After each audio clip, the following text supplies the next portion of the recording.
panti asuhan dan selalu hidup sengsara. Jadi kalau ingin balas budi, bu guru meminta Jiu untuk bergabung dengan study group saja. Dengan begitu, mereka hanya tinggal mencari satu orang lagi untuk melengkapi kelompok belajar mereka.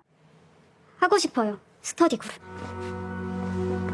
Keesokan harinya, Sehyun menceritakan kejadian tentang Hyunwoo dan Hanul yang akhirnya juga diperiksa oleh kepolisian. Namun, entah bagaimana ceritanya, Hanul bisa langsung terbebas dari semua tuduhan. Sedangkan Hyunwoo divonis penjara, bisa jadi ada campur tangan dari bapaknya yang merupakan orang berkuasa di wilayah tersebut. Di tengah obrolan itu, Gamin CS dikejutkan dengan lemparan batu dari luar yang membuat kaca jendelanya pecah. Ternyata itu merupakan ulah dari murid kelas 11, di mana ada sebuah peraturan yang melarang para murid untuk bertarung melawan kakak kelas atau adik kelas. Masalahnya kemarin Gamin membuat kekacauan dan menghajar Kyujin yang merupakan kakak kelasnya, sehingga dia harus mendapat hukuman. Awalnya Gamin sama sekali tidak menggubris tantangan tersebut, namun Gamin mendengar bahwa ada murid yang berniat masuk study group tapi malah disiksa oleh murid kelas 11. Disinilah Gamin mod nekat kembali muncul. Dia langsung terjun dari lantai 5 untuk menolong murid tersebut.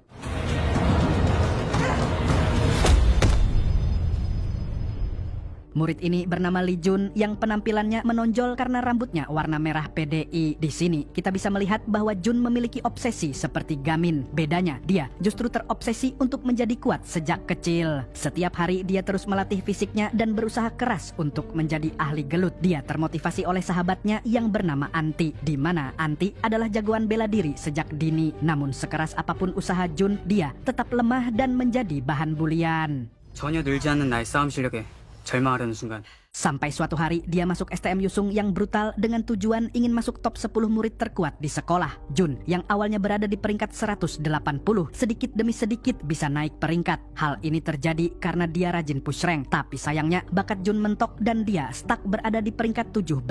Hingga akhirnya dia melihat duel antara Gamin dan Hyunwoo, di mana jurus tendangan api milik Gamin membuatnya terkagum-kagum. Jadi itulah alasan yang membuatnya tertarik untuk masuk study group, bukan untuk belajar matematika atau fisika, tapi untuk belajar gelut dari Gamin. Sayangnya, Gamin menolak Jun karena motivasinya yang nyeleneh. Namun, karena anggotanya masih kurang satu, dia pun terpaksa memberi kesempatan kepada Jun. Tapi syaratnya, Jun harus mengerjakan soal matematika dalam waktu 1 jam. Sementara itu, mereka akan pergi sebentar untuk melihat kondisi Bu Guru Lee yang masih dirawat. Saat Jun selesai mengerjakan soal, dia tiba-tiba didatangi oleh anggota geng Yeonbaek yang kita panggil saja Yanto. Rupanya, STM Yusung memang tempat perekrutan anggota bagi geng tersebut. Yanto datang ke sana karena mendengar rumor tentang kemampuan bertarung Gamin. Salahnya, dia mengira kalau Jun adalah Gamin. Sedangkan Jun yang terobsesi dengan gelut pun mengiyakan anggapan Yanto karena ternyata dia memang ingin masuk geng agar bisa bertemu lagi dengan Anti alias sahabatnya yang kini sudah menjadi anggota Yeonbaek. Dan pada akhirnya dia dibawa ke sebuah gudang untuk menghadapi ujian masuk geng. Ketika dia sudah pergi, Gamin dan kawan-kawan diberitahu oleh Gunyop bahwa Jun sedang dibawa ke markas geng Yeonbaek. Di saat yang bersamaan, Jun harus melawan 3 anggota geng dan mengambil sebuah kunci mobil. Kalau dia berhasil, maka dia lolos jadi anggota geng dan mobil tersebut akan menjadi miliknya. Tanpa ragu, dia pun langsung mengerahkan seluruh kekuatannya. Tapi sayang sekali, warga nobar semua dia tumbang dengan sangat mudah. Dan tentu saja hal ini membuat Yanto cukup kecewa karena ternyata Gamin tidak sekuat yang dia kira.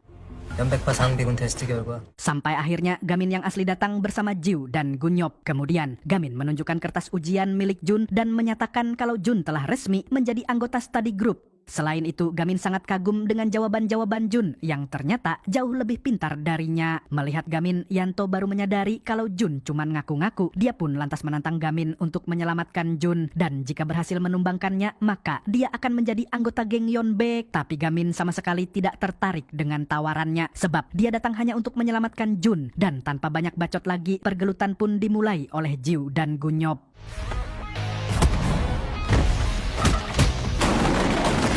Gamin lalu menggulung kertas yang akan dijadikan senjata. Dan di saat Jiu dan Gunyop kewalahan, Gamin justru menghadapi mereka dengan sangat santuy. 간거 아니겠어?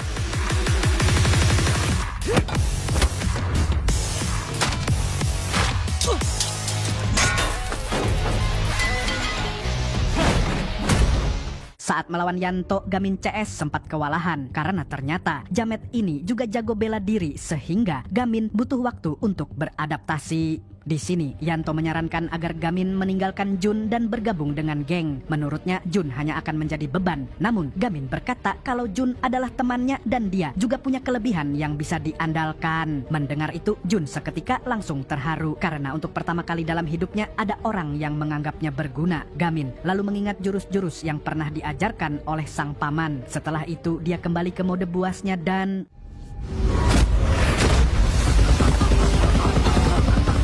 setelah membuat Yanto jiper, mereka hampir ditabrak oleh mobil yang sebelumnya dijadikan sebagai hadiah. Andai saja Jun tidak menolongnya, Gamin pasti sudah kelindes mobil. Gunyop langsung bisa mengenali orang itu yang tidak lain adalah anggota geng Yonbaek bernama Min Hwan. Di sini akhirnya terungkap kalau Gunyop punya dendam ke Sumat karena ada anggota geng Yonbaek yang membunuh ibunya dan kemungkinan Min Hwan adalah satu orang yang terlibat. Sayangnya, Min Hwan langsung melarikan diri sebelum Gunyop menangkapnya. Sedangkan anggota Yonbaek lainnya berhasil diamankan oleh pihak kepolisian. Kemudian, seorang polisi yang kita sebut saja Pak Nam mengucapkan terima kasih pada Gamin CS.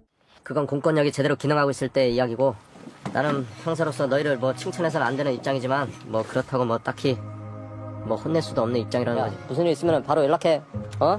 내가 똥 싸다가도 꽁꽁 달려갈 테니까. Di sisi lain, akibat kejadian barusan, Hanul justru tertarik dengan kemampuan Gamin. Tidak hanya itu, dia juga semakin dibuat penasaran dengan sosok Bu Guruli yang seolah menyimpan sebuah rahasia. Singkat cerita, setelah Gamin berhasil mengumpulkan 5 anggota, study group pun resmi diakui oleh sekolah sebagai organisasi formal. Bu Guruli lantas memberitahu Gamin dan yang lainnya kalau mereka akan studi banding ke ibu kota. 너희들처럼 이렇게 스터디 그룹을 만들어서 공부하는 학생들을 만나가지고 그 친구들의 경험을 듣고 그리고 배우는 거야. Keesokan harinya mereka pun bersiap pergi. Sebagai informasi, STM Yusung ini terletak di kabupaten. Jadi sebagian muridnya memang agak norak. Misalnya Ju dan Hewon yang pakai baju super nyentrik padahal mereka cuma mau belajar. Parahnya lagi, Jun ngide pakai baju serba putih sambil membawa bendera STM Yusung. Tidak seperti orang yang mau belajar, dia malah kelihatan seperti mau ngajak tawuran. Di sini hanya Sehyun yang berpakaian seperti orang normal pada umumnya. Di ibu kota, mereka tiba-tiba dibully oleh preman Seoul yang sok keras. Mereka tidak tahu saja kalau Jun CS berasal dari kabupaten paling keras di Korea. Alhasil, 2 preman ini pun dihajar dan meminta maaf pada mereka. Setelah urusan preman selesai, mereka akhirnya sampai di SMA Manil yang sangat mewah dan megah. Selain itu, murid-murid mereka sangat pintar dan berakhlak. Jauh berbeda dengan STM Yusung yang kecil, berantakan, dan isinya gangster semua. Namun setelah menunggu lama, Gamin belum kunjung datang. Sehingga mereka pun bertemu lebih dulu dengan anggota study group di sekolah itu yang entah kenapa mereka melihat Jun CS dengan sinis. Seolah mereka sedang meremehkan anak-anak STM ini. 뭐야 이 꼴통 새끼들은이라고 나만 들은 거 아니지? Sebelum mulai, Jiu memberitahu lokasinya pada Gamin. Akan tetapi, dia salah ketik menjadi Manik. Yang dia pikir tidak ada sekolah bernama Manik. Namun pada kenyataannya, otak Gamin yang kaya udang itu malah masuk ke sekolah sebelah, yaitu SMA Manik yang kumuh, penuh coretan, dan penampakannya lebih menyeramkan dibanding STM Yusung. Dan bodohnya, Gamin mengira ini adalah sekolah seni hanya karena banyak coretan di dindingnya.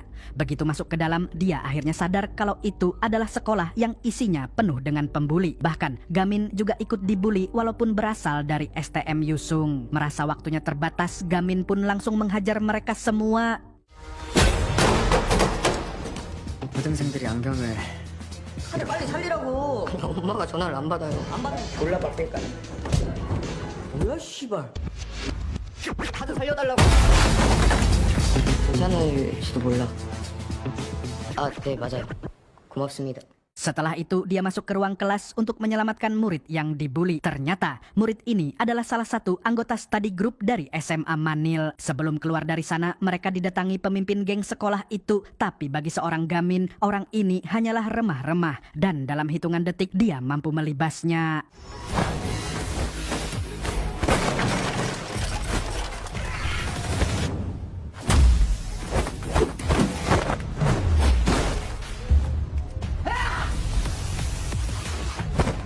Singkat cerita, Gamin akhirnya bisa berkumpul dengan teman-temannya untuk melaksanakan belajar kelompok. Di sini, Gamin CS hanya terperangah sepanjang waktu melihat kecerdasan murid-murid SMA Manil. Secara perlahan mereka menjadi lebih akrab daripada sebelumnya. Mereka juga saling minta maaf karena sempat salah paham. Kemudian, murid yang diselamatkan oleh Gamin mengaku kalau dia adalah teman sekolahnya sewaktu SMP. Gamin pun baru menyadari kalau murid ini adalah orang yang dulu selalu merendahkannya dan menolaknya masuk grup belajar. Jadi intinya sekarang murid ini minta maaf karena dulu pernah berbuat salah. Dia juga berterima kasih karena Gamin sudah menyelamatkannya.